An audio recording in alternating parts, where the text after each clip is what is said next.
പിന്നെ നമ്മൾ നേരത്തെ ഒരു 1.5 കോടി രൂപ MLA ഫണ്ടിൽ നിന്ന് മുടക്കിയാണ് മറ്റൊരു കെട്ടിടം പണിതത്.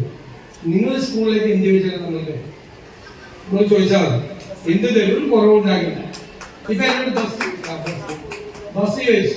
ബസ് സാധാരണ ബസ്സല്ല ചോദിച്ചേക്കണം, വലിയ ബസ്സാണ് ചോദിച്ചേക്കണം. എന്നോട് ഫോൺ വന്നപ്പോ തന്നെ ഞാൻ മിനിയാന്ന് തന്നെ അത് അന്വേഷിച്ചപ്പോ ഞാൻ വല്ല 15 ലക്ഷം രൂപ കൊടുത്താൽ മാക്സിമം ആവുള്ളൂ. 34 ലക്ഷം രൂപയുടെ ബസ്സാണ് ചോദിച്ചിരിക്കുന്നത്. ആ 34 ലക്ഷം രൂപയുടെ ബസ് ആഗ്രഹിച്ചിരിക്കും.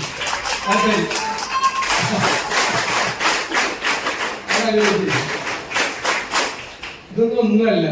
ബഹുമാനപ്പെട്ട CIBയുടെ MP ഇനി സംസാരിക്കുമ്പോൾ ഞെട്ടിക്കുന്ന ഒരു പരിപാടി അദ്ദേഹം ഇവിടെ അനൗൺസ് ചെയ്യും. ഒരു ഗംഭീര പ്രോജക്റ്റ്, സ്പെഷ്യൽ ഒരു പ്രോജക്റ്റ്. അദ്ദേഹത്തിന്റെ പാർലമെന്റ് മണ്ഡലത്തിൽ 2 സ്ഥലത്തേയുള്ള ആദ്യം തുടങ്ങാൻ പോകുന്നത് ഇവിടെയാണ്. ഗംഭീര ഒരു പ്രോജക്റ്റ് ഇപ്പൊ കഴിഞ്ഞിരിക്കുന്നു.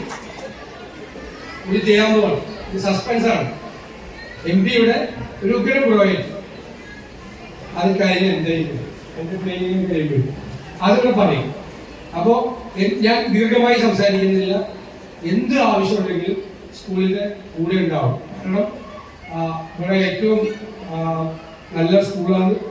അതുപോലെ ഹൈസ്കൂളും ഹയർ സെക്കൻഡറി എന്ന് പറഞ്ഞാൽ എനിക്കിപ്പോ നമ്മുടെ ഈ താലൂക്കിൽ തന്നെ ഏറ്റവും ക്രീമായിട്ട് കുട്ടികൾ വരുന്ന സ്കൂളാണ്. ഏറ്റവും ക്രീമായിട്ടുള്ള സ്കൂൾ ഹയർ സെക്കൻഡറിയിൽ ഏറ്റവും മിടുമിടുക്കരായിട്ടുള്ള കുട്ടികൾ വരുന്ന സ്കൂളാണ്.